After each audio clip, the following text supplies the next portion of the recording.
Home isn't just a place, it's a feeling that you're safe to enjoy the things that matter most. ADT lets you take that feeling with you, whether you're at home, your business, or online.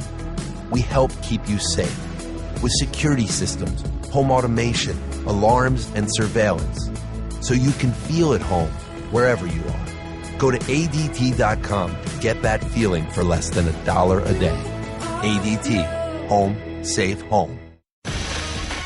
This is Mike and Mike on ESPN Radio and ESPN2. I am directing my comments when I say stay off the weed. I'm talking about these idiotic athletes who lose millions of dollars. Colin Kaepernick continues to be in the headlines. Yeah, but I think for some players, it's not that they don't believe in Cap, they don't believe in the cause. They're worried about their money, and they don't want to be judged. Tom Brady, 40 years old today. The football field is exactly where he wants to be. This guy loves the game.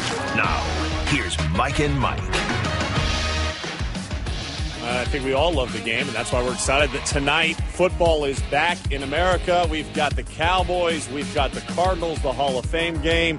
Not a lot of big names playing. Certainly on the Cardinals side, none of their starters will be taking the field, but still, nevertheless, football is back, and we are back here on Mike and Mike on ESPN. Good morning. Presented by Progressive Insurance. All phone guests on the Shell Pennzoil Performance line, and we were talking in the previous segment about NASA having this job available, and you can make up to $187,000 protecting the Earth from alien contamination.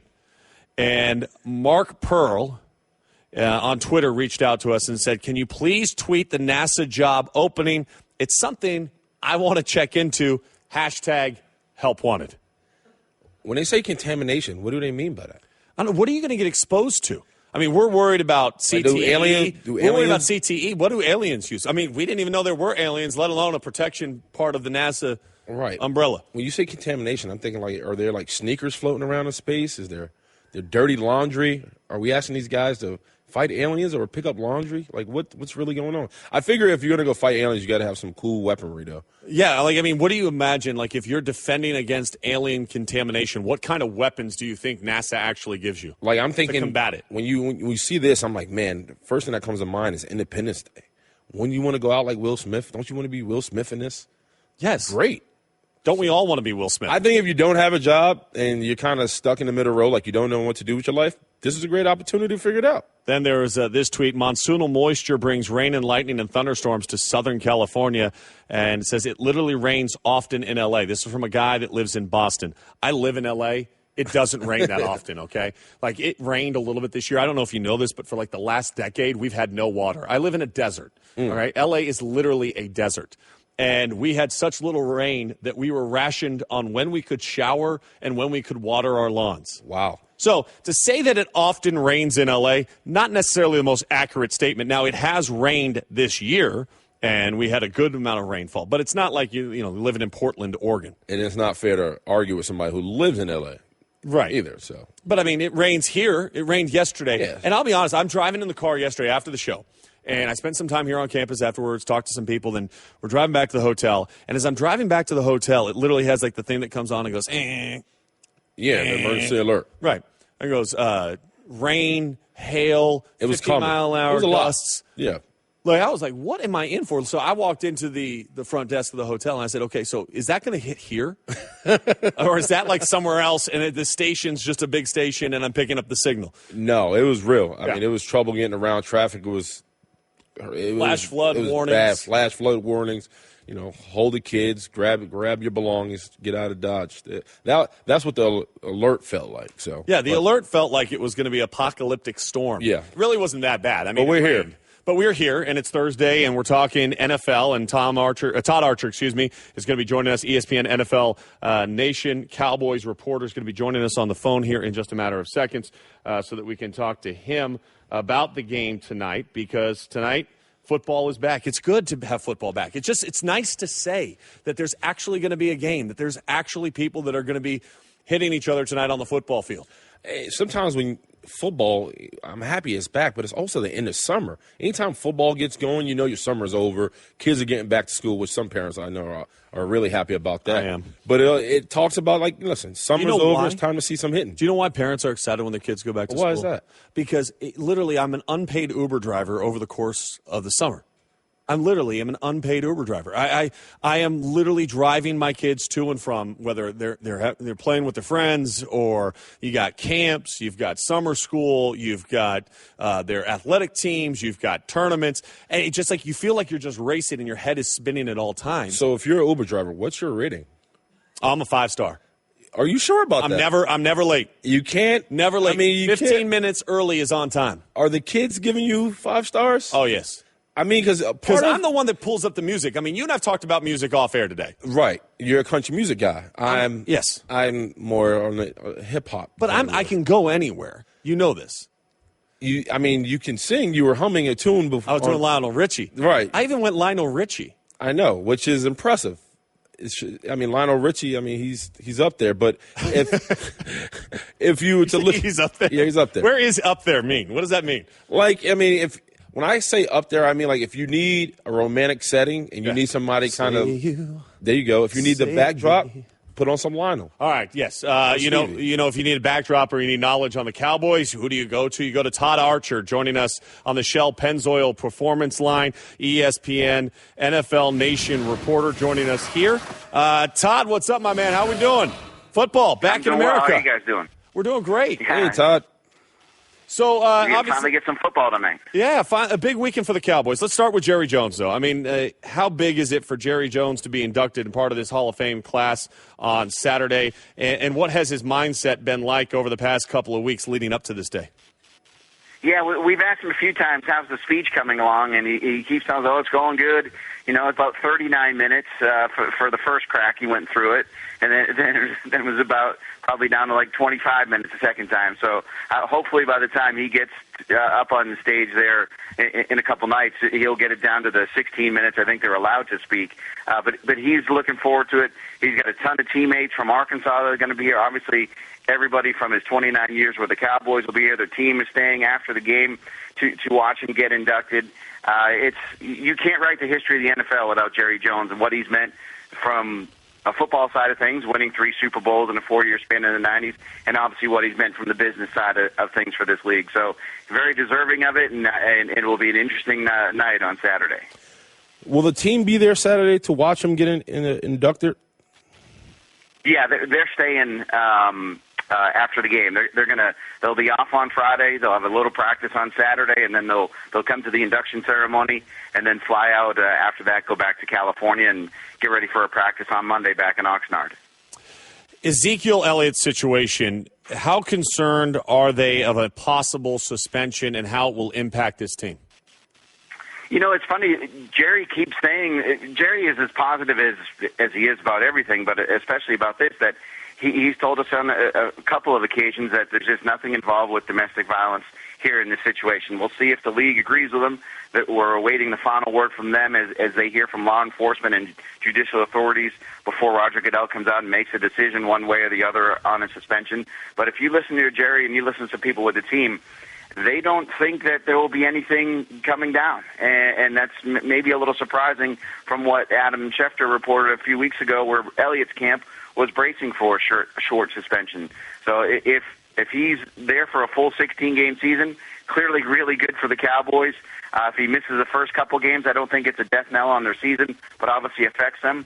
But right now, Elliott he's out there at practice every day. He won't play tonight, so we won't have to worry about him getting any carries here tonight. But as far as the Cowboys are planning right now, he'll be there on the opener against the Giants. Todd Arhcer from ESPN NFL Nation Cowboys reporter joining us here on Mike and Mike with Sean Farnham and Willie Colon. Todd, talk about Jalen Smith. They call him the miracle wonder, a guy who struggled. Now he's doing well, supposedly. What impact will he have on the team if he's able to play middle linebacker for this team? I think that, Willie, there's still an issue of patience here with Smith and his return. When he first practiced last week, it was the first time he was in pads in 572 days. He's gone back-to-back padded practices just once. He's not expected to play tonight either, as the Cowboys just want to be deliberate. there's not only the ligament issue that you're overcoming and not playing that long, there's the nerve issue that has given him a case of the drop foot that has really improved here lately because the nerve is regenerating. But he still wears the brace in practice. He's moving around great. He looks solid. But I think the Cowboys just want to be smart with him and not give him too much too soon where he just gets fatigued quickly and can't be the player they want him to be. They're going to be really deliberate with this. I would say September 10th, your starting middle linebacker is going to be Anthony Hitchens, who had more than 100 tackles last season, and Jalen Smith will be in a role player. Maybe as the season goes on, that role increases as they go. Todd, the secondary is an issue for the Dallas Cowboys. From the early portion of camp and what you've seen so far, how is the defense shaping up? Because to me, when I look at this team, that's the thing that could prevent them from making that legitimate run to the Super Bowl. You know, it's funny. Early on here in camp, the defense has showed some bite against this great offense, and that's a positive sign. There were times the last couple of years where, you know, the running back, either DeMarco Murray or Ezekiel Elliott or Darren McFadden, will be 5-6 yards down the field before he'd even get touched, and that's been, you know, few and far between here. And one thing that secondary you talked about, they're taking the ball away. Chidobe Awuzie, the second-round pick, he's had a strong start to camp. He's playing all over the field. But probably the MVP of the defense so far has been Byron Jones, their safety, and athletically among the best guys in the league. But now that the Cowboys have other pieces in place back there, they can put him in a true center field role, and he can range and go and get the ball. And he's done that a few times here in camp, and the Cowboys really expecting big things from him. You know, they lost a lot of snaps, over 2,500 snaps from that secondary, but they think they're going to be okay as they get going here, as long as they can affect the quarterback. And that's something no one's really going to know until you see these guys on the field for real. Todd, the season has arrived. Cowboys versus the Cardinals tonight. We know the starters won't be playing, but is there somebody on this field, as far as the Cowboys, that we should be paying attention to that can be really an impact player going forward? You know, I talked about the affecting the quarterback, and so I would start with their first-round pick, Taco Charlton. He's had a little bit of a rough go, Willie, because he's going against Tyron Smith a lot. So that's pretty hard. Welcome to the NFL moment, as you can expect. But he's a guy who's getting a little bit better as the camp has gone on and progressed with his moves, keeping his feet under him, not getting on the ground as much. He's a guy to watch tonight, see if he can affect the quarterback, because the Cowboys are going to need some help. They have some players suspended.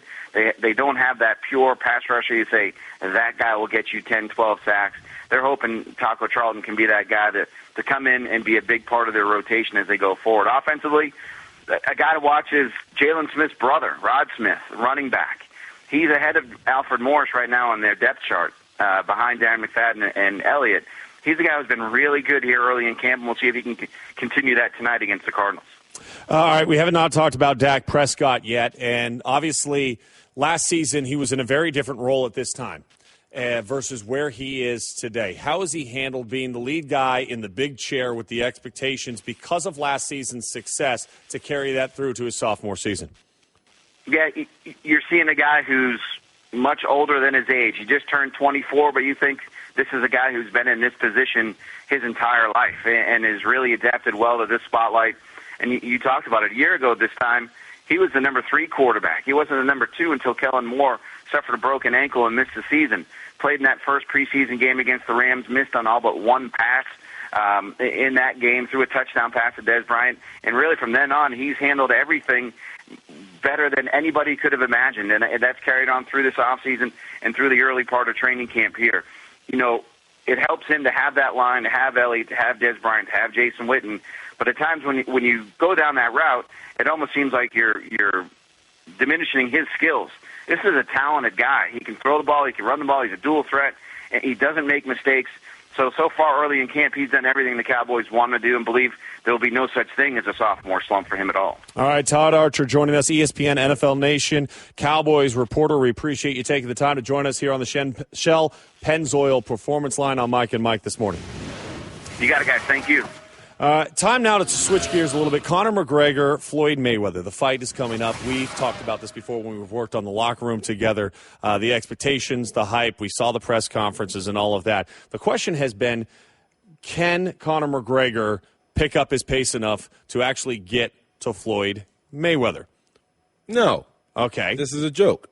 All right. Now, Paulie Malignaggi, who is a former boxing champion in Vegas, who's one of McGregor's sparring partners, said Wednesday that he's clearly noticed several improvements from their prior session. The intensity of Conor's reaching is starting to show the hard work that he's put in at camp. I think he's getting better and better. That concerns me. It should. Because the last part is what concerns me the most. He's getting better and better. He's getting in with Floyd Mayweather, who is the best at avoiding punches and counterpunching. Who's also 49-0, by the way. Yes. Who's fought the best of the best and dominated and won. I think Conor McGregor's way over his head on this.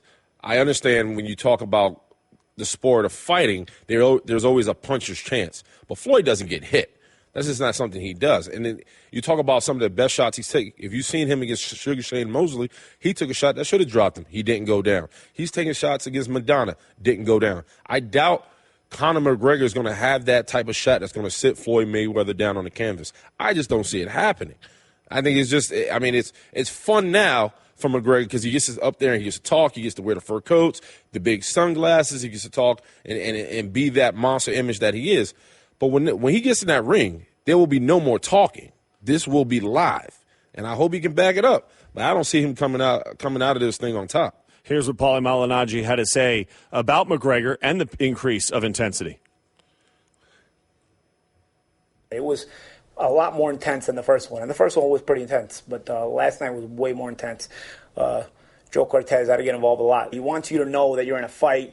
He doesn't want you to think it's a picnic, you know. So anytime he's in the ring, he's trying to make it as rough as possible, be it roughhouse tactics, be it trying to land hard shots, whatever it is. Hey, at the end of the day, it's a fight, right? I mean, listen, there's boxing rules, there's mixed martial arts rules and mixed martial arts, but at the end of the day, they have one thing in common. It's a fight regardless. So you're trying to do what you have to do to win the fight. You're trying to do what you have to do to get in your opponent's head. You're trying to do what you have to do to get the psychological advantage. So, of course, sometimes competition gets ugly, and so, you know, it gets a little rough. And sometimes when it gets a little rough, hey, the referee has to work a little harder. So, yeah, Joe definitely had to earn his money between the first sparring session and yesterday's sparring session with me and Conor. You know, I'm reading into that a little bit, and we talk about tendencies as an athlete. There are tendencies that you are trained for. Conor McGregor is trained to be a different fighter. Yes. And then you listen to what Paulie was just saying there, where the official had to step in, and you got to do what you got to do in a fight, and it was very intense, and it was, you know, borderline dirty at times. That's a concern going into this fight. Do you fall back on your natural-born tendencies as a UFC fighter versus what you're trying to train to be, which is a boxer?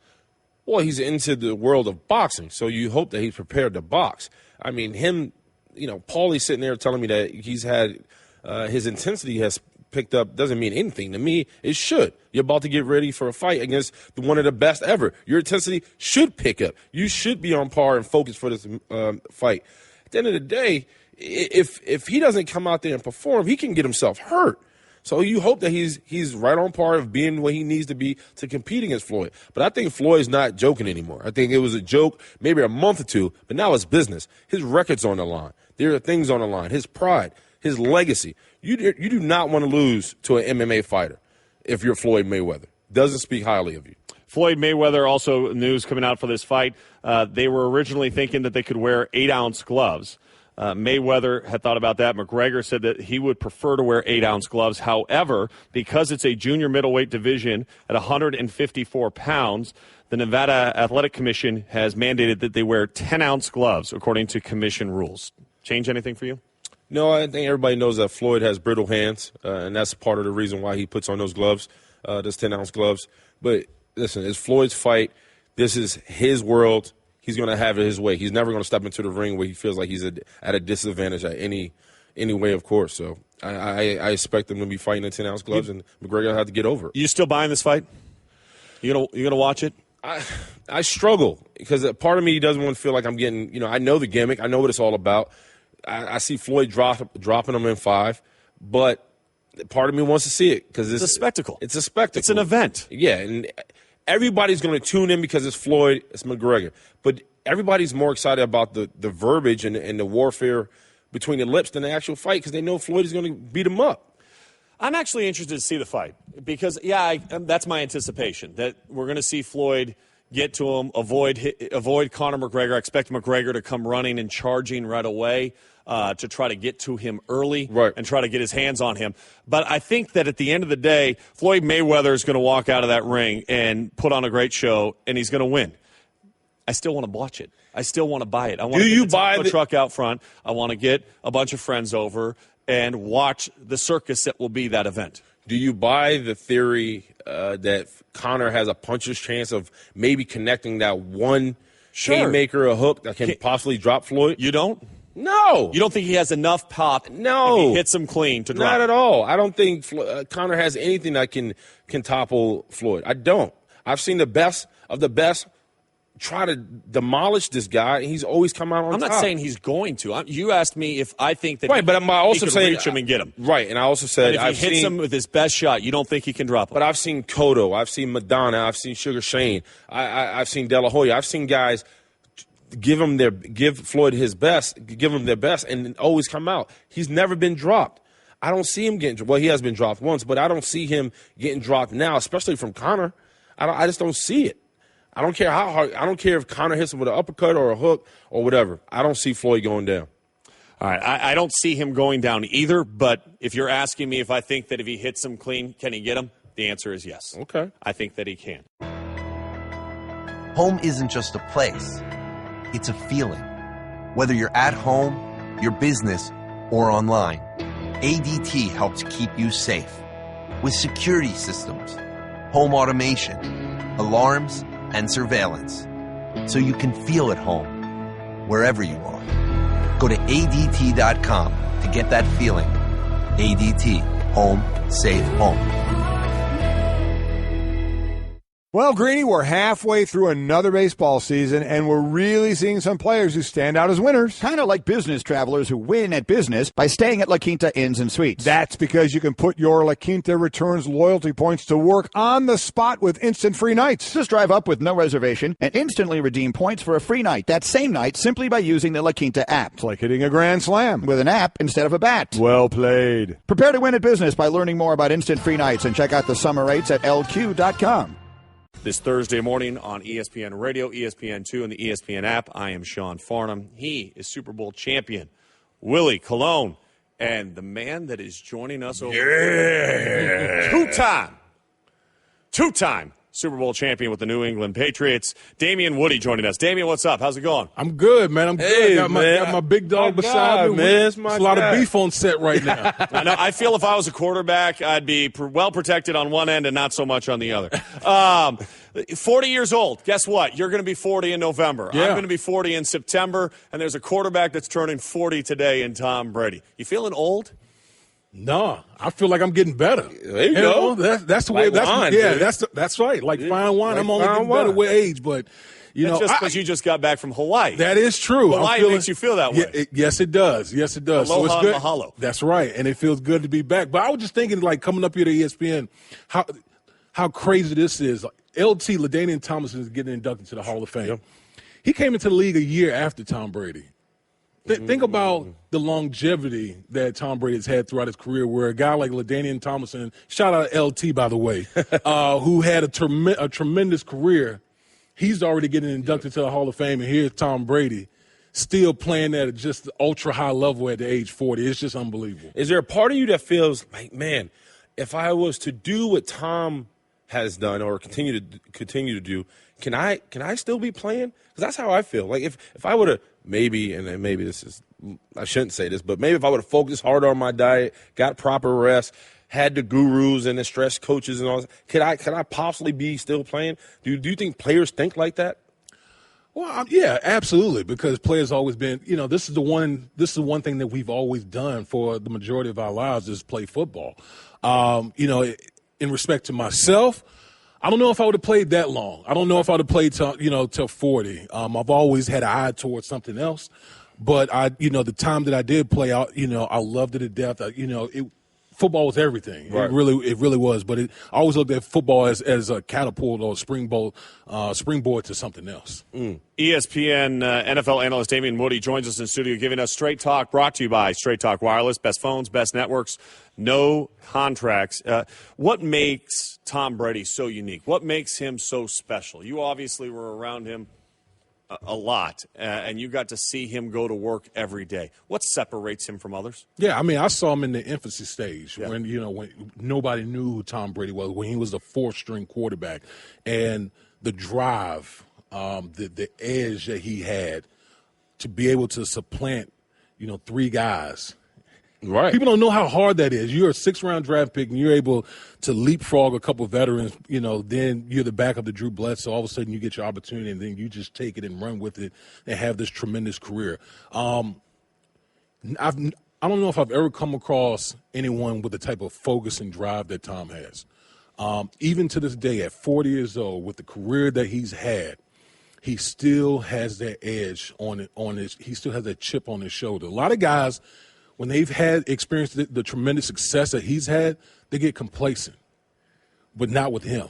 I mean, he still looks at himself as a 6th-round draft pick, still has that edge, knowing that, hey, I got Jimmy Garoppolo as my backup. A lot of people out there think it's going to be the next big thing at quarterback, and this guy is just still playing at an ultra-high level. It's just rare. Is that part of the culture as much as it is Tom Brady? Is that the culture maybe infecting Tom Brady with that idea of not being complacent and continuing to push forward for greatness, or was that something you saw early in Tom? Well, Tom was a part of establishing that culture. I mean, obviously it starts from the top down from Mr. Kraft and Coach Belichick, but Tom was there when Bill, when Bill first got it. Bill came in a year ahead of Tom, but Tom was an integral part of establishing that culture. So he's as much intertwined in that as anyone, in the Patriots organization. You talk about, he's come out and said, listen, I'm not going to play till I'm 45. His wife has come out and said, hey, I know he's dealt with some concussion issues. Who you think will have the final say? Will it be his wife or will it be Tom? Man, Willie, we're both married. And listen, a lot of times, man, when the wife speaks up, man, it's they're like the big boss. Yeah. You really got to take those type of things into consideration. But knowing Tom takes incredible care of himself, and I know he's extremely passionate and loves his job. But I'm pretty sure when he knows that his game is starting to fall off, I'm sure he'll step away because I think his legacy. I think he can. I mean, I think he's a guy who, if you look at, may not be able to read the writing on the wall because he's so competitive. He's so fired up and passionate about this game. He may just be one of those guys like, listen, I'm going down with the ship, even if I feel like I'm tailing off a little bit. I just feel like Tom would know, like, when his game is starting to suffer. And plus, he has that relationship. He has a really close relationship with Coach Belichick, and I'm pretty sure that, if there was any slippage, noticeable slippage, sure. I'm sure Coach Belichick, everyone would come together and have a talk and make the decision that's best for not only, Brady, but also the Patriots organization. 8 6th-round picks back in 2000, never played in an NFL game. Tom Brady's obviously played in more than a couple. You're around him. What is a story you could share that maybe nobody's ever heard before that you can share with us about Tom Brady that stands out? The one that stands out to me is, the tuck rule game because, if you look at the play, Tom gets hit by Charles Woodson, ball comes out, and I believe Woodson recovers the ball, or Greg Beaker, I can't remember which one, then I jump on top. So it was a fumble now. Yeah, you don't want to – you don't want to say today is a fumble, but at the time it's a tuck rule. We're not going to get into this discussion right now. Okay? We're not going to do that. But – after the game, and after we, watched the film, I remember Brady coming up. It's like, dude, if you had lost those 10, 15 pounds, you might have been quicker on your field. You might have been quicker at getting that ball. So, but there's a lot of things, man, a lot of crazy stories that that I could share about Tom. The time that Mike Vrabel was doing we had a goal line drill, and this was around the time Mike Vrabel was seemed like every pass that he caught, it was a touchdown, and he's holding his arm out like I'm open, and Tom just looks at him like, don't ever effing tell me when to throw the ball. Call and me it's out. like, Vrabel's like, oh, okay. Yeah, I'll make sure I don't do that ever again. So, but this, like I said, man, Tom is the most competitive guy that I've ever come across, and it doesn't surprise me that he's, even at 40, that he's having the success that he's having right now. You talk about his fiery side. Is there ever a time, or have you ever heard a story that you feel like, man, he's so competitive that he crossed the line? Because you talk about Michael Jordan, right? One thing about Michael Jordan that he talked about, he was so passionate and he was so driven at practice. He got into it with Steve Kerr. He got into it with his players. Have you ever seen a time where he's kind of like, walked up to a guy and maybe tugged on his face mask or kind of let his horns out? I don't remember anything like that. The only thing that I've seen is, Bill O'Brien when they had that blow up in Buffalo when, both of them was going at it. But those are like two alpha males just going at it on the sideline. But Tom has always been one of those, salty guys that will get on you if you mess up. But listen, when you've acquired that cachet that Tom has, guys usually take that type of stuff because ultimately he's going to make the plays to win your ball games. Then the question becomes, what do you get a guy like Tom Brady? What do you buy him for his birthday? What do you get a guy who seemingly has everything that you could want? Well, evidently today the New England Patriots figured out the greatest thing that you could possibly find for Tom Brady. I think we have the video of this already.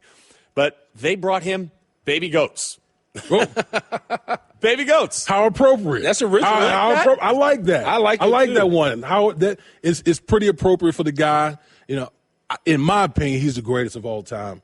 And obviously the Patriots organization feel that as well. So I think it's pretty appropriate on that man's 40th birthday. I want to know if he gets to actually keep the goats or if they just rented it from some. I wonder if they're the screaming goats. When you scream at them, they pass out, because that would be funny. You know those goats when you scream at it, they just drop over? That would be funny if you did that. But I tell you what, when you give a quarterback a gift, most quarterbacks are kind of sentimental. They have that I don't know what you would call it, but they like gifts that mean something. Like you said, he can afford anything, right? There's nothing he can't buy. But if you was to give him a gift, write him like a personal note. Sometimes coaches or maybe quarterbacks, you don't get to have that intimate session. So if you write them something and maybe put a picture, I know it sounds a little Valentine's Day-ish, but getting soft, Willie? I'm not getting soft. That's not like you getting soft. It's the ring, man. It's all changed. But I just know quarterbacks appreciate that. So just a little tidbit if I would do it. Big handwritten letter guy.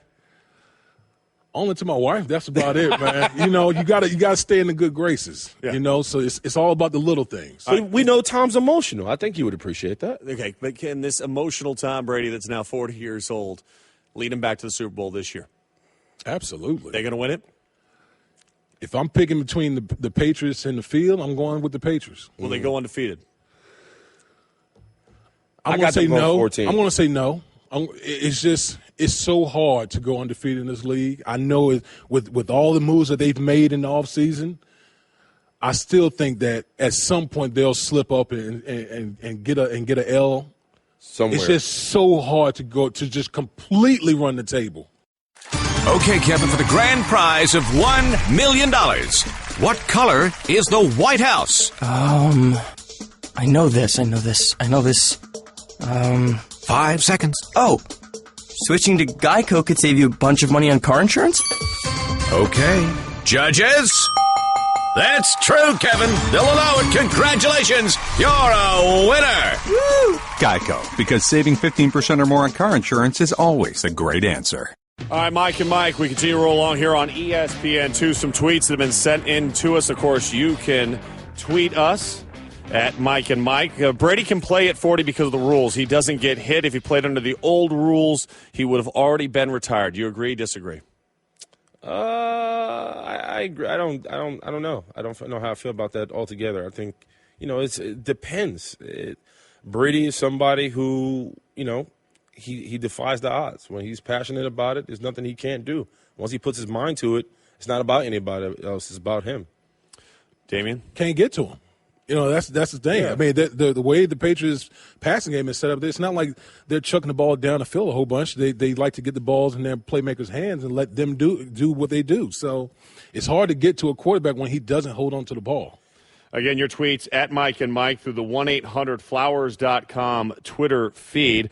Stats don't tell the whole story. Ask yourself, the game on the line, who do you want taking the last shot, LeBron or Kobe? Kobe. For the last second shot, I'm going Kobe. I'm going Kobe all the way. Man, I'm a Lakers fan. You know I'm going Kobe. I mean, but that's not necessarily the entire context of the conversation that we were having earlier on. No. I mean, you want to tee it up for the big fella? I mean, yeah. I mean, we're talking who at the end of the day, Jordan said Kobe in front of LeBron, 5's greater than 3. And I said simple math. Well, simple math isn't all that you can look at. And I have LeBron over Kobe as a player. And I have Kobe over LeBron. That's a tough one. I love Kobe Bryant. Love Kobe. I would say this. I think LeBron might be a little better at making his teammates better. Yep. And I think that's where it gives him the edge. Yes. All right. We'll get to some more tweets. Make sure you keep sending them at Mike and Mike as we continue to roll along on this Thursday morning.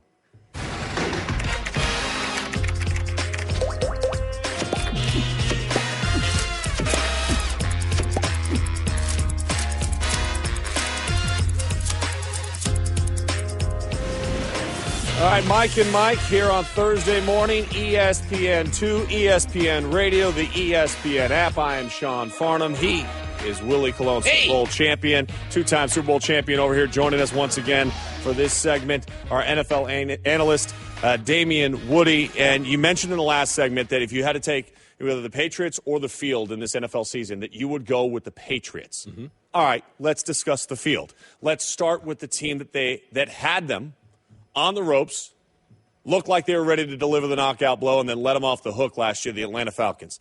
When you look at the Falcons, how can they get over that Super Bowl loss, the way it happened, and come out of the NFC once again this year? During the Super Bowl loss, myself and a lot of people questioned the play calling. I always say that football is a game of situations, and clearly the Atlanta Falcons didn't execute in situational footballs from the coaches to the players on down. I mean, to be able to give up a 28-3 lead, a lot of things have to go wrong, and the Patriots have to do a lot of things right. With that being said, listen, the Atlanta Falcons, their offensive coordinator Kyle Shanahan moves over to the 49ers. I think that's a big question because you can't question the chemistry that an offensive coordinator and a quarterback has. So that's a question that needs to be answered. They have a bunch of playmakers, and they've added playmakers on the defensive side of football. One thing that I saw on the Super Bowl, I felt like the defense ran out of gas. Early in that game, they were getting after Brady. They were just flying everywhere. But you could see as the game went on, it just seemed like to me they started to wear down. And I think they added some pieces to that defense to augment it. But like I said, the biggest question I have is, how will that offense look now that Kyle Shanahan has moved on to be the head coach of the 49ers? I'm going back to the Super Bowl just like you. And part of me feels that Belichick, right, and we got to talk about him, is he the best coach of all time? Is it easy to say what he's – and I feel that way because of the Super Bowl. I felt like he was preparing for the second half of the first quarter. He knew he was against the ropes. He knew his team was struggling. The way he came out in that second half is the reason why the Patriots won the Super Bowl. Talk about him and his legacy. Well, I mean, listen, for me, obviously, people will say I have a little bias, but I feel like he's the best coach in NFL history. I think the thing that makes Coach Belichick so great, and I think makes him far superior than a lot of coaches in the National Football League now, is just the in-game strategy. Right. The way the Patriots are able to adjust not only week to week, but in games, they're just far superior. They're able to adjust. They see one thing, they adjust. They can jump to something else from week to week. And, Willie, you know this, just playing against the Patriots. One week, Patriots come out with one scheme. Another week, they'll come out with something totally different.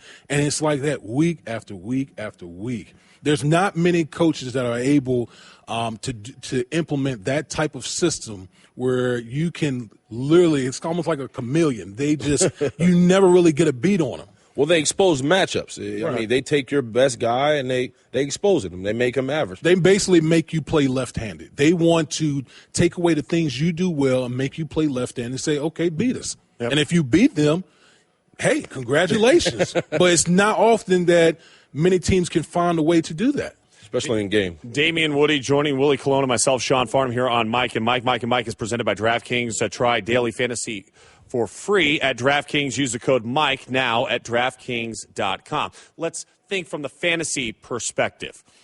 It's also from a reality perspective. Andrew Luck, third straight season that he's going to start the year banged up. He's been sacked, I believe, over 158 times over the last 3 years.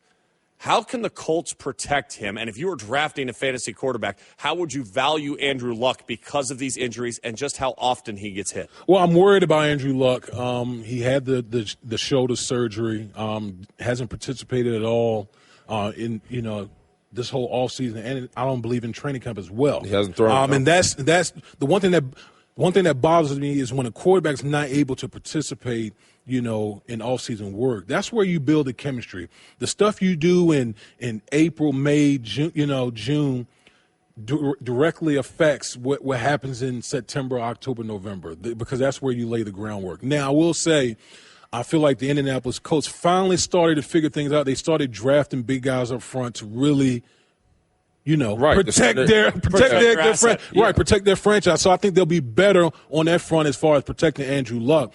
But I think the time that he's missed, that's going to be the big question. Is he going to have that chemistry from all the time that he's missed this offseason? Yeah, he's a quarterback that's had to throw the ball over 50 times. He struggles in the red zone because he makes poor decisions with the football.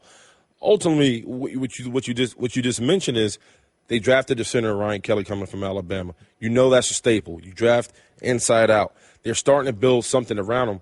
But overall, this team is still going to struggle. They need more pieces around them. You have Jack Doyle, you have Moncrief, you have T.Y. All those guys are great. But he's going to have to figure out, man, can I start running the ball? I love Frank Gore, but Frank Gore's going to have to take on more. But he's getting older. Yeah, how much more can Frank Gore take on? Because Andrew Luck right now, coming off of shoulder surgery, he hasn't thrown it yet.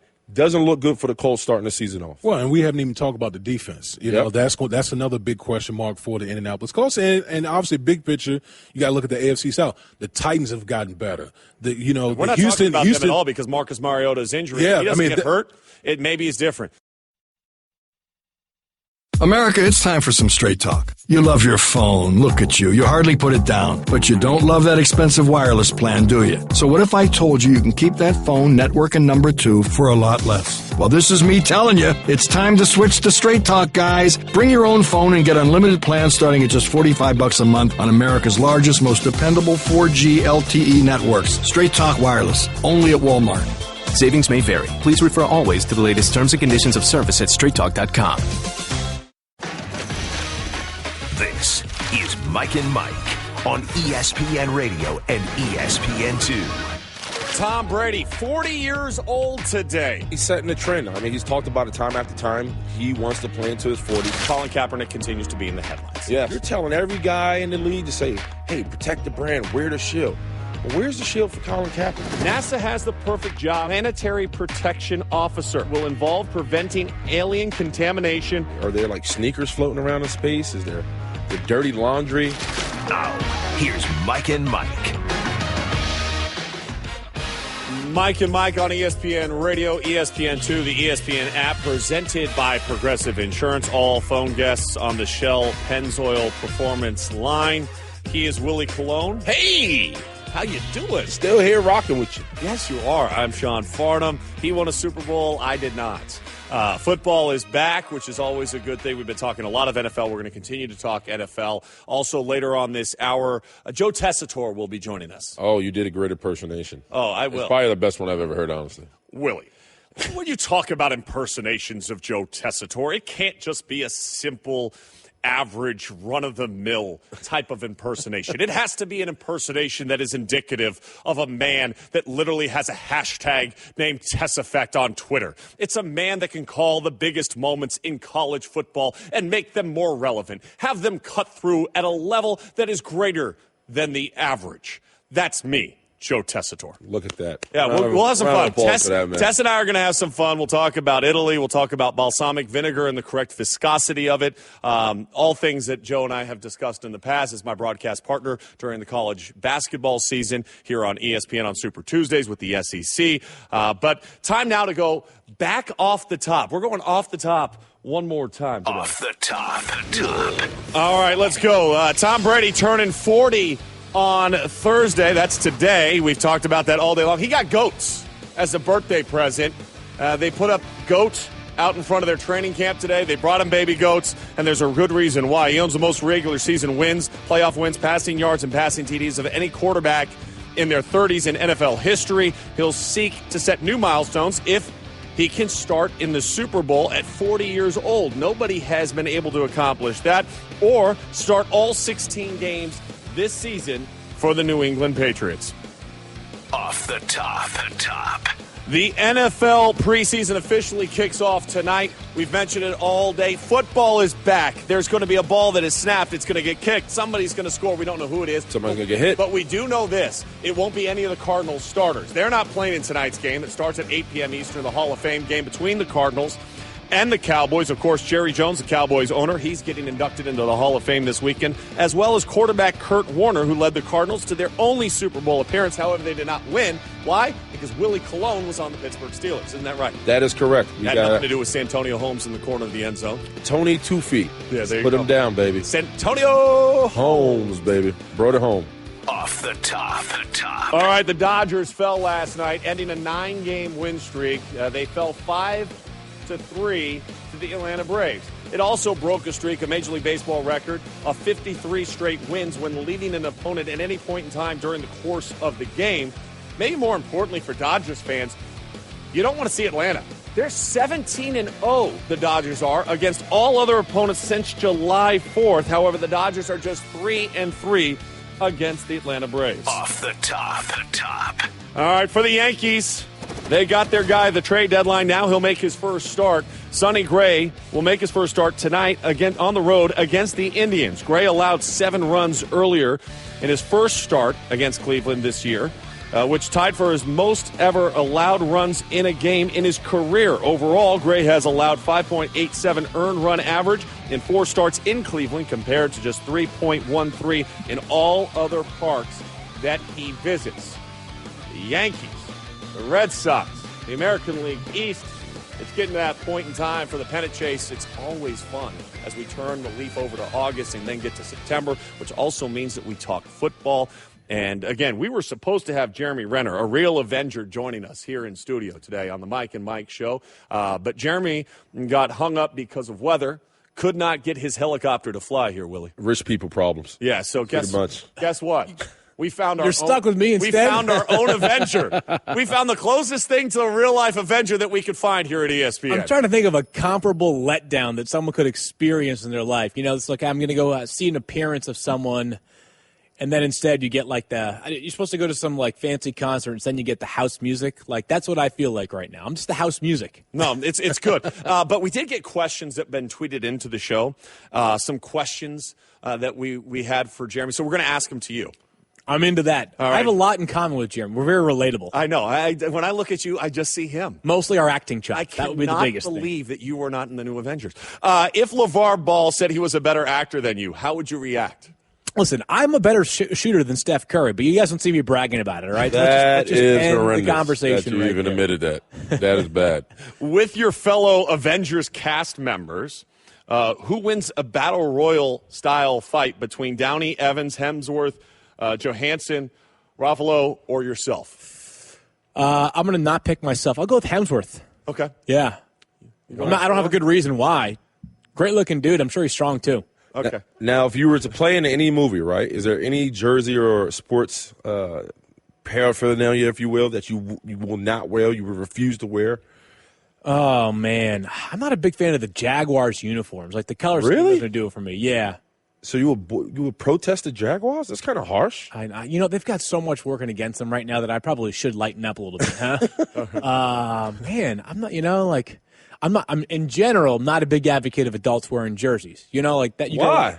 Well, see, because listen, I seen you wore a sleeveless jersey a few weeks back on the Rosillo show, correct? Yeah, I wore Chris Mullins' jersey. Right. Yes. The difference is like my arms look like pencils. You play in the NFL. You've got actual muscle to show off. Sure. Yeah, but I thought you were saying in a reference that because I've had this argument, and some will say another man shouldn't wear another man's jersey. So some people are like, "Listen, I'm not putting nobody on my back besides my own name." Or you're not from that school? No, not that. I'm just like I don't have anything to show off before I wear a sleeveless jersey. It doesn't do me much good. Well, you can wear like a Lance Armstrong shirt. I mean, you're skinny. You can paint that on. My cycling unitard will be my dress for tomorrow. I come back on the show. Well, we go through the wardrobe. It might be next if you're working left to right, as you say that you did yesterday. On the show. Listen. We did have one more question though that was legitimately tweeted in for Jeremy Renner from the Avengers, who again got held up because of weather. Not here today with us on Mike and Mike. Is Joe Flacco elite? Come on. You guessed at me. Of course. You said of course. Of course. Where do you rank him in the top 10? Not in my top 10, I'll tell you that. Oh, okay. Yeah. But he's elite. Give me the definition of elite then.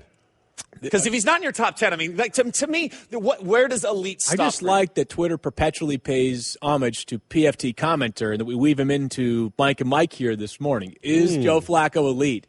The Great True House Brewing Company also printed this on the bottom of their beer cans. Did you guys see that? No, I did not. No. It's a Massachusetts-based brewery, terrific beer. And on the bottom of one of their cans, they had a special Is Joe Flacco elite can. Right there. And 10,000 cans or something like that were printed with that question. Are you allowed? Hold on. ID'd? Do I have to get ID'd? Yes. Of course. I tell this all the time.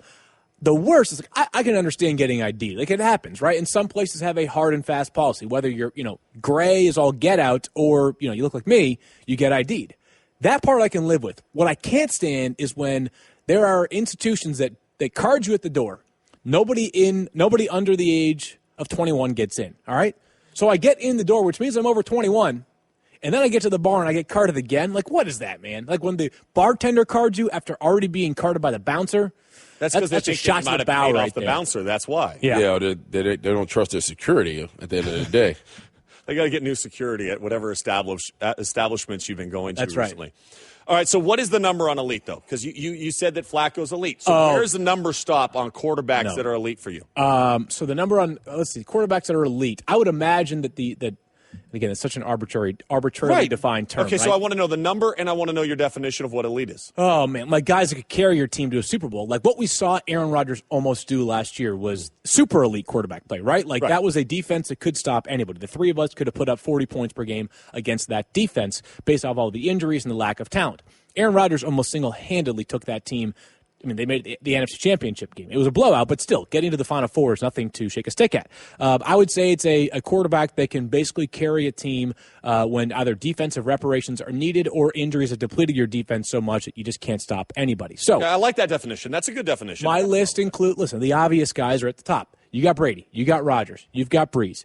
You've got Ben Roethlisberger. I'm sure I'm forgetting guys, obviously, off the top of my head. Dak Prescott played an elite level last year. Maybe you need to see it one more year before you get a couple more times. Right. Say probably a couple more times before you're comfortable putting him in that category. Cam Newton played elite 2 years ago. Last year, he played mediocre. There's probably a list of anywhere from 7 to 12 quarterbacks that you would put in that tier because, like, the apex of Eli Manning was elite, but again, last year didn't play that way. Comfortable guys, like guys that are absolute no-brainers to me, Brady, Rodgers, Breeze, Big Ben, and I'm probably forgetting a couple off the top of my head. Matt Ryan. Yep. Is Andrew Luck in that? He can be. I mean, he's got to be better. He's got to be more consistent and avoid. Quarterbacks make errors. Any athlete makes errors. That's part of being human and being a competitor. But Andrew Luck needs to make fewer of the unforgivable errors, the things that are either just impulsive decision-making or overcompensating for, like, hey, too much duress. Like, sometimes Willie will tell you the best thing you can do as a quarterback is just take a sack or not, just throw the football out of bounds. That's better than trying to jam it into a tight window. So those would be some of the there's probably like 6 or 7 right now that come to the top of the mind as, like, have proven it time and time again as an elite quarterback. Von Miller wants 30 sacks. Realistic? Not realistic, but that's like totally okay too. Like if he gets 20 sacks, it would be a transcendently great season. 20 sacks has only been achieved a couple of times. Well, Strahan with 22. 22, yeah. That's if Von Miller 15 sacks is a great season. Like because sacks, I understand why they are valued so much. They resemble getting to a quarterback. But listen, you can speak to this as well as anybody. Sometimes plays that don't result in sacks are even more disruptive for defensive linemen. Von Miller might fly off the edge, and the quarterback might reverse pivot to break left, the opposite side of where Miller's coming from, and then, bam, he gets smacked by Shane Ray, or in previous years, DeMarcus Ware, or other players. They get the sack, but that sack is really caused by Von Miller. Or Von Miller is so fast off the line of scrimmage that some opposing right tackle has nothing to do other than grab him by the jersey and just pull him down 10 yards back. Super Bowl. That's what happens. I mean, you put guys on ice skates. So 30 sacks, not realistic. If he gets 20, though, I mean, he'll further cement himself as the best pass rusher easily in the NFL. All right. To me, there's a team that nobody's really talking about a lot of right now, and especially when you look at the AFC. We so often go to the name-valued teams, and including the Patriots this year, garnering much of the headlines, and well-deserved. Yep. The Titans. I like the Titans. Yeah. Marcus Mariota, of course, the fibula injury that took place on Christmas Eve kind of, maybe quelled some of those expectations, at least coming back into this year with the unknown. But they got some playmakers now around him. What is the best version of the Titans this year? I think they can win 11 games would be their best version. Here's the other thing I would say. I love so much of what they've done, and I often evaluate franchises on trajectories. Like, are you going up? Are you sort of figuring it out? Or are you just you're going the opposite way, which maybe the Jets are doing right now. They are tearing this thing down so they can build it back up.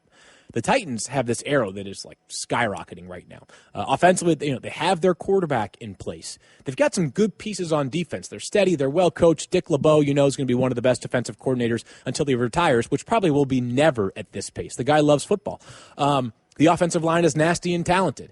The only thing that I'd say is you've got so many new parts in place on offense this year that, and this is not a negative thing or a shot at them, like it takes some time to assimilate 4 or 5 new key members of an offense into an offense that is already pretty young. And Marcus Mariota, again, like Andrew Luck, needs to avoid some of the inexcusable mistakes. Like some of his interceptions last year are like throwing the ball into a guy's lap. Week 1 of last season. Anthony Barr were horrible. Yeah, Anthony Barr, the linebacker from the Vikings, takes it to the house on a ball that looked like it was intended for him, not a Titans player. I love Marcus Mariota, but just we're nitpicking here a little bit.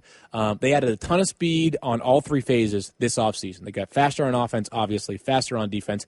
And then on special teams, they made a heavy investment in core special teams guys. Dory Jackson going to be a big part of that. Yeah, Dory Jackson, he's going to be, he's going to be one of those guys that's going to have, there's going to be a punt. He's going to catch it at like the 6-yard line. You're going to be like, dude, what are you doing? Like, let that thing drop into the end zone.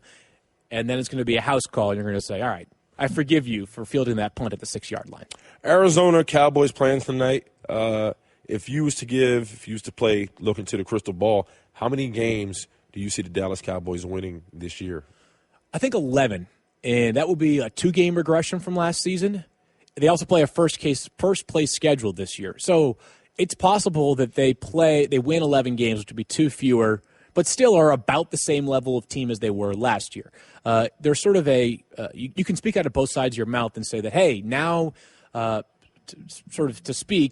gone through the batting order once. So teams that are going to see the Cowboys they know a little bit more about what Dak Prescott and Zeke Elliott bring to the table.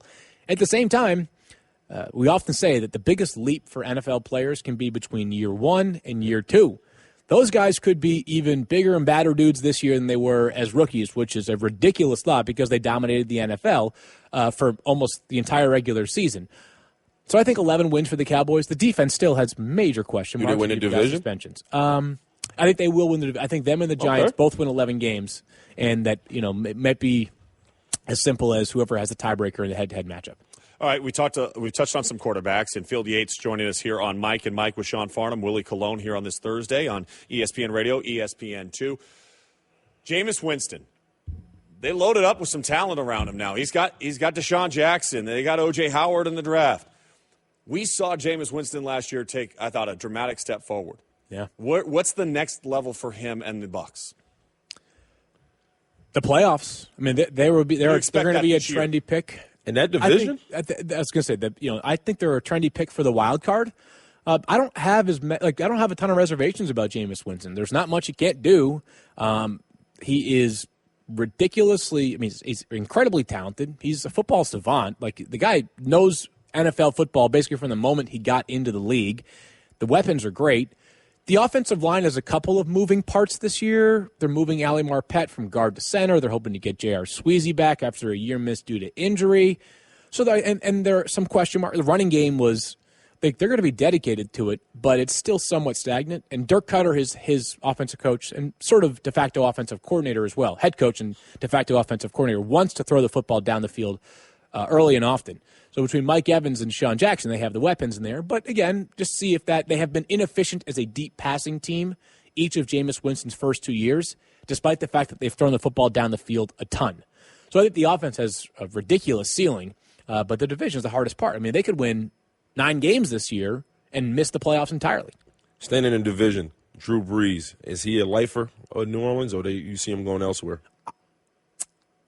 If I think if I were New Orleans, what I would do is I would be evaluating long and hard this year as to where the franchise is other than Drew Brees, right? I have very few reservations that Drew Brees can't play for at least 3 more seasons, which I think would put him at age 40, which we know now for a quarterback, that's achievable. The golden number. Yep.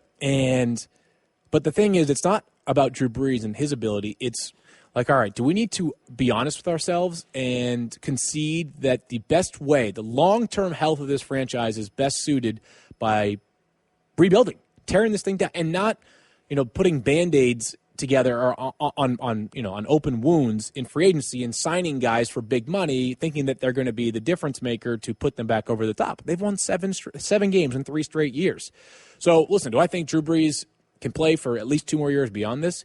Yes. But if I'm New Orleans and I realize that I need to draft and develop this roster for us to get back over the top, I'm not saying I want to let Drew Brees walk, but from a cash and cap standpoint, is it worth investing probably $25 million per season in him? Cam Newton, his completion percentage from his MVP season of last year dropped 7%. Obviously, the shoulder issue was part of that. Now he's being held out so far as not throwing the ball at training camp. They're resting that shoulder. They're giving him more time. What version of Cam Newton will we see? Will it be somewhere in the middle? Will it be a repeat of last year, or we start seeing him trend back to that MVP version? Carolina has put some pieces in place to give us the most efficient version of Cam in his career. It was almost like every yard they got in the passing game last year was earned so much. It was like he had to pinpoint the ball, and wide receiving play was at best inconsistent last year. It really wasn't very good for Carolina. This year, you add guys like Curtis Samuel and Christian McCaffrey, and it's like, listen, we are going to give you the 6-yard route that we're expecting you to turn into 6 more yards, or even a ball that is thrown behind the line of scrimmage turns into a 30-yard gain. So even if Cam throws fewer passes this year, his yardage total could be way, way up. I mean, way up because of the fact that you've got guys like Christian McCaffrey and Curtis Samuel, and hopefully a trimmed-down Kelvin Benjamin that can kind of do the work for him. Matt Ryan, Atlanta Falcons, they lost the Super Bowl. We watched it. We talked about it. They should have won. They lost. What do they have to do to get back? I think the first thing is putting the Super Bowl behind them, which is so easy to say, right? I mean, I know you want. Were you on the wrong side of one too? Yeah, we lost to Green Bay. So the Green Bay one. Yep. How much did that hang with you guys going into the next season? Well, part of it was understanding that we're a different team, and we can't expect ourselves to be the same team. Yeah, and the Falcons didn't do a lot of overhauling of the roster this offseason. And I don't mean that in a bad way, right? The roster was so good that rather than they didn't have a bunch of guys that were washed up on too much money per year, they had to cut them. It basically kept the band together and added a couple of nice pieces in the draft. So I think it's sort of incumbent upon the guys that are there to immediately – it's never going to go away. If you think it's going to go away, you're just being naive. It might be the worst, most painful loss in NFL history, given where they were and where they could have been and where they ended up. But the quicker they do that, the talent's all there. As a matter of fact, they were a year ahead of schedule defensively last year. The way they played, especially in the second half, was better than I think even they hoped or expected going into last season. Like Deion Jones, Keanu Neal, Vic Beasley even. All those guys exceeded expectations in a major way, that they could be a step forward defensively last year. And even if they regress by 2 points or 3 points per game on offense, they could still be the best offense in football this year. Wow.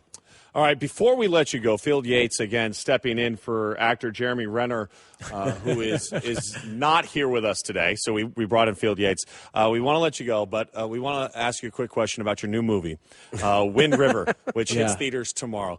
I poured my heart into this one. Yeah, I mean, how much did you have to do to dive into the character and develop it to make this movie a success? I'm a big method actor. You know, you guys know method acting. I don't want to be too nuanced for this audience, but I did some method acting classes and then really buried myself into this character. Spent some time by myself in the woods for like 3 months to discover myself.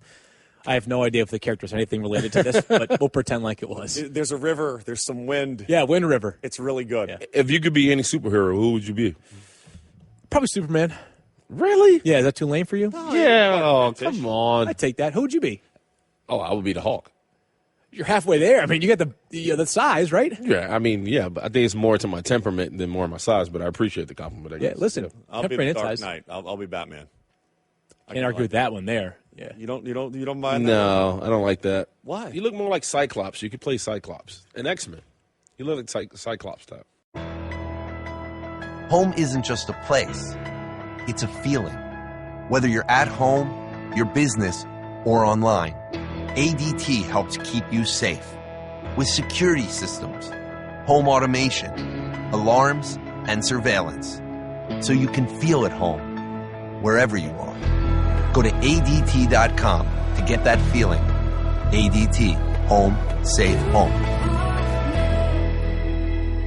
Well, Greeny, we're halfway through another baseball season, and we're really seeing some players who stand out as winners. Kind of like business travelers who win at business by staying at La Quinta Inns and Suites. That's because you can put your La Quinta Returns loyalty points to work on the spot with instant free nights. Just drive up with no reservation and instantly redeem points for a free night that same night simply by using the La Quinta app. It's like hitting a grand slam. With an app instead of a bat. Well played. Prepare to win at business by learning more about instant free nights and check out the summer rates at LQ.com. I was excited about today's show. Well, thank you. I'm happy to be here, too. I was excited to work with you, and we've worked together before. Right. But I was most excited about our next guest. Okay. He's one of the premier play-by-play men, maybe in the history of sports. Well, that is just a fact. That's aggressive. There's a hashtag for him every time he calls a game because no matter where he shows up during the college football season, it's going to be a tight game down the stretch. Even if it's unexpected, right? It's going to be greatness. Then he calls world championship boxing all over this country. Off the globe, actually. He was just in Australia. And then on Tuesday nights during the college basketball season, he sits there and works next to me on the SEC. Now, this is a man that's unlike any other. And to welcome him on, I feel like I have to give him a proper introduction, don't you? It sounds like you're doing it right now. All right. I don't think I have yet. I think I'm just getting warmed up. Okay. Because this individual's joining us on the Shell Pennzoil Performance line. And what say you when you talk about the talent that is Joe Tessitore, who quite frankly is just so elite? And when you think about Joe Tessitore and his voice and how it resonates with the people across this country, Joe Tessitore, what say you about your career and the trajectory that it has gone? Oh, no. This is not happening at 6:32 Pacific time as I just woke up after a cross-country. This has been happening all morning, brother. Willie, I apologize on behalf of every sane human being in our country, and I can only imagine the damage that's already been done. Listen. Please, Farnham, please tell me that you have not been doing this. He's been impersonating you. He's been glorifying your voice. It's been a show. Are you ready? Are you ready for this one? Let's do it. It's only appropriate here on Mike and Mike on this Thursday morning that Joe Tessitore is waking up in the city of Angels. It wasn't that long ago that he recorded one of the great shows on television right now that you can see on ABC tonight. It is Battle of the Network Stars with Mike Greenberg and myself, Joe Tessitore, alongside Ronda Rousey. She's the red team. We don't want to have the guy from the Wonder Years come back because he's a circus clown. But we've also got DeMarcus Ware, and that brings us back to the NFL. Oh, boy. I love the maestro hands. You didn't like Wayne Arnold, no. The older brother, on the Wonder Years in that episode about. How about Greeny's reaction to them? I mean, Greeny was the one, the guy whose seat you're in. Greeny was the one who was killing him on Battle. Yeah, I mean, Battle of the Network Stars is on right now on ABC. And for those of you who maybe missed that one, Wayne Arnold, I don't even know the actor's real name, but Wayne Arnold didn't want to wear the red shirt. Jason Hervey. and he's Most on the America red, doesn't remember the either. red team. Okay. Like, he shows up in a black shirt, and they say, hey, can you put on the red shirt? And he goes, no, I don't look good in a red shirt. I want to wear this one. I look good. I'm like, if I was his agent, I'd be sitting there going, geez, just put on the red shirt. Right. Nobody cares already. It was bad. Dude, I think he was just happy with an hour of airtime on ABC. Yes. I think that was a one and done. Well, he's the focal point of your broadcast that night. Tomorrow, Will, though. how are you, Billy Cologne? How are you? I'm tired of hearing impersonation of your voice. I'd rather just hear you talk. You are. I've been on the road with this guy doing college basketball for about 5 years. Thank you. Yeah, I pray for you then.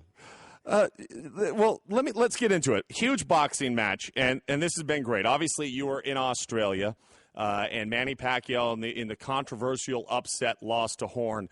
Now it's back.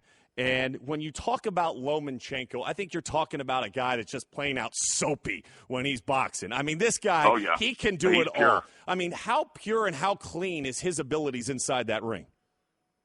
He is artistic violence, and I think it's really great that he's fighting. Now, listen, obviously, the way ESPN goes about boxing has changed dramatically here. This is our second go-around of doing a major world championship-level fight on a Saturday night that's going to be heavily promoted with a pound-for-pound elite fighter. Lomachenko is pure artistic violence. This is as sublimely skilled of a guy as you're going to see.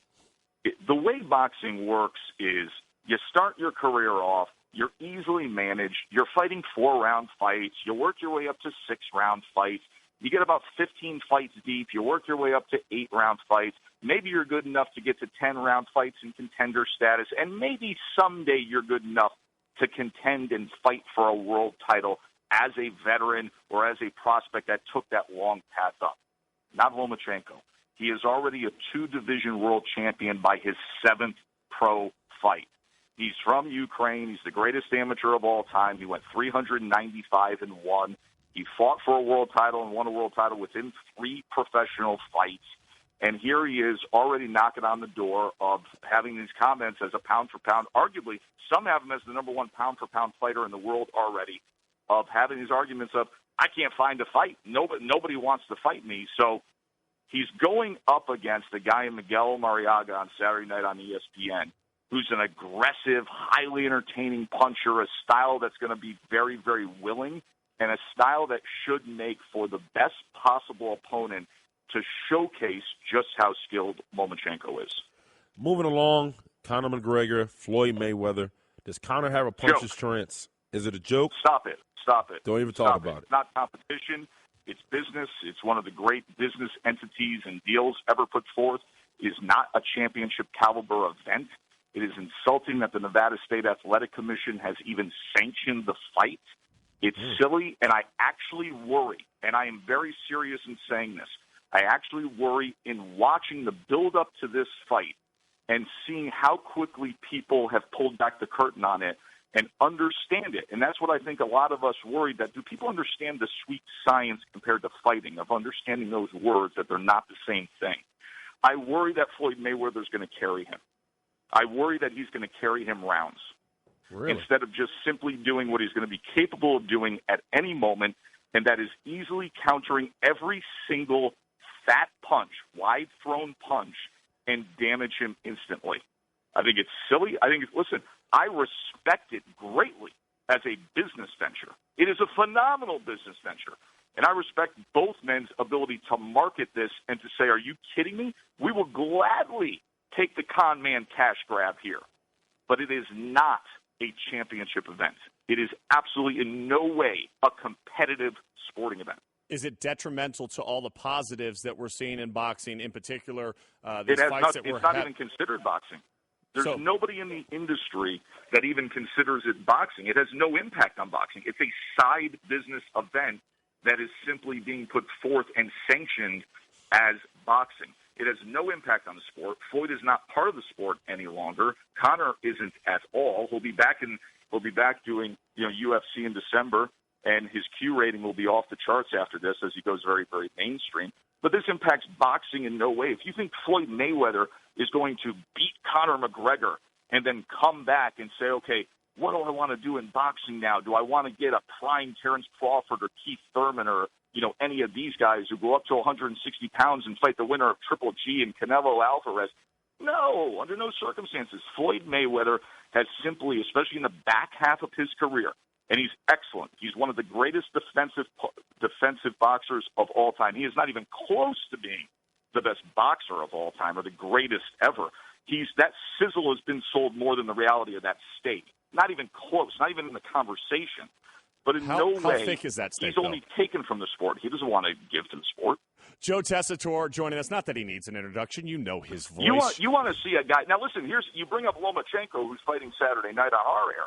If you want to see a guy who is equally as skilled, he has all the fundamental soundness. He's sharp. He's fast. He's angular. He's a viper. Everything Floyd is, but yet has the mentality of a fighter, of a finisher, of a guy who wants to go out and be risk-reward and do damage, 5 straight knockout wins. Watch Lomachenko. It's the same exact skill of a prime Floyd, not as experienced, obviously, not as accomplished, obviously, but the same skill, but with a fighter's mentality. Who watches a Floyd Mayweather fight and walks away and saying, oh, that was highly entertaining? The guy takes no risk in life.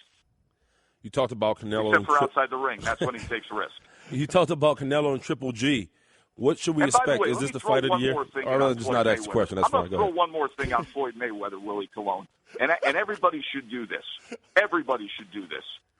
Simply Google the police report of what actually happened in Las Vegas with the mother of his children and read it. And understand why that guy served time. Understand it. Read what he did in front of his children and their mother. And that is irrefutable fact. That is not debatable. Read that police report. All right, again, World Championship Boxing coming up on Saturday on ESPN, 10 p.m. Eastern Time. It's Lomachenko. He's a viper, according to Joe Tessitore. Why are you so fired up on him? Why do you do this to me? It's 6:30 in the morning. I just woke up. I haven't even had my espresso yet. So Joe, do I take it you're not going to watch the Conor and Floyd fight? Oh, no. You're not going to watch it? I will gladly watch it. I'm just giving you my honest opinion on it. I love it. Tess, great business venture, Billy. If we had more time, we would immediately dive in on the college football season and what is expected on the gridiron this year. Of course, starting the season, you think about some of the big games, Florida and Michigan being one that will highlight and be a strong presence on ESPN. Early in this college football season, the seminar just took place down in Atlanta. Everybody came together, had a great time breaking bread, had some good balsamic vinegar. Well, I brought down the good stuff from Italy. The viscosity of it, it's thick. It drips like syrup. Love you, Joe. Incredible.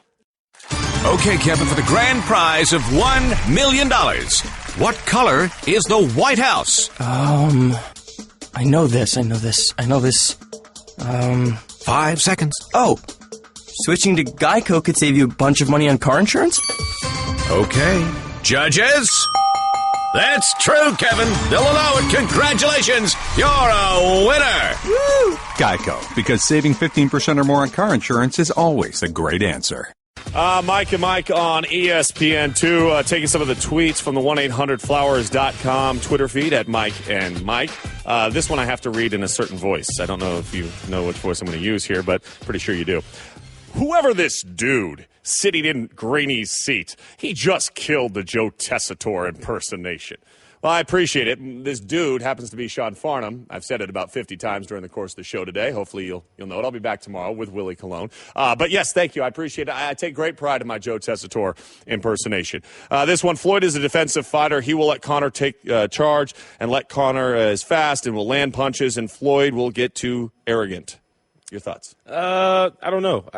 Joe made a good point. I think Floyd may carry Conor instead of just kind of taking care of business and knocking Conor out. But this is all about selling the match, and they've both done a great job at it. We are going to watch. I'm going to watch. Is it worth it? Not really, but it is what it is. This one, Floyd should let McGregor win. That will give him a second fight and another $100 million each. Now, there's something to be said for that. The money is in the second fight. I think Floyd's due to make, $300 million? That's a lot of money. It's going to be ridiculous. If he was to lose, obviously, that would increase the payday the next time around. But I think you got to go back to the fact Floyd simply does not want to lose. He's never lost. And does he want to lose to Conor McGregor out of all the fighters that he's fought? Yeah, you don't want your one loss to go to an MMA fighter. That doesn't help you at all, especially your legacy. And that was the part of the, people kind of backpedaling, should this fight even happen? Because we always talked about a puncher's chance, but I don't see Conor doing anything to Floyd. I think it's a joke, and I agree with Joe on that. All right, but you're going to watch it. I'm going to watch. We're all going to watch. We're all going to watch. I mean, that's the excitement of this event. It's a spectacle. And so when you have a spectacle, you tune in, you watch. That's what McGregor and Mayweather will be. More Mike and Mike.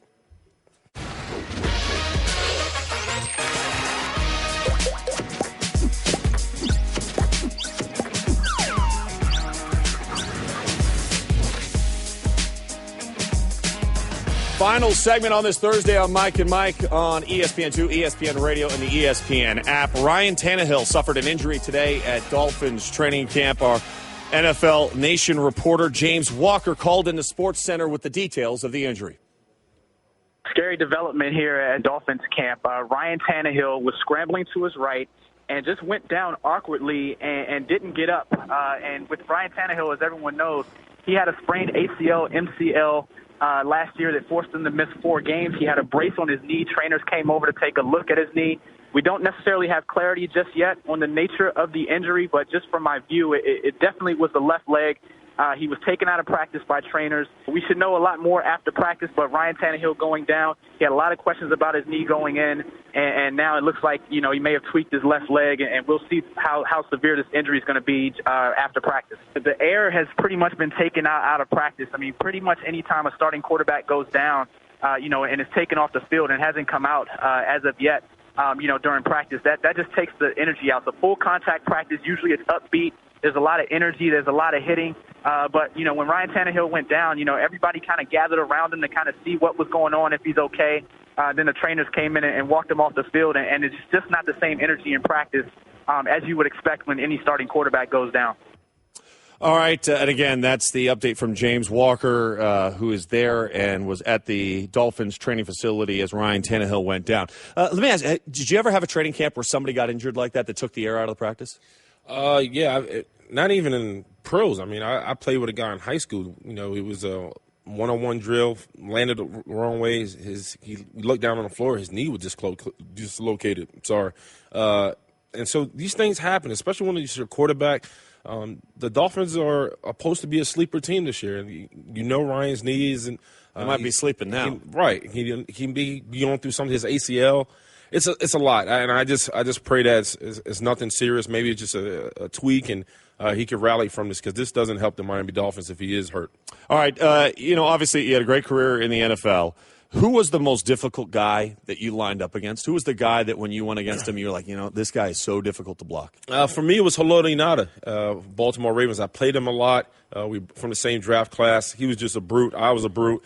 We both prided ourselves in being bullies, and it was one of those things where we looked at each other. We knew each other's secrets. There was no hiding. We know we was going to give each other a battle. We were going to fight, and they ran the ball a lot behind me, and they put him in front of me. So it was always kind of like two bulls in a ring, and Haloti brings it, man. He's still playing. He's still playing at a relatively high level. So he was the guy that was kind of my nightmare, so to speak.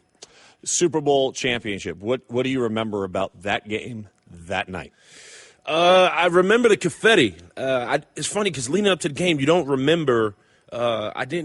It's just so much. It's so fast. You get to the stadium, you get warmed up, you get going.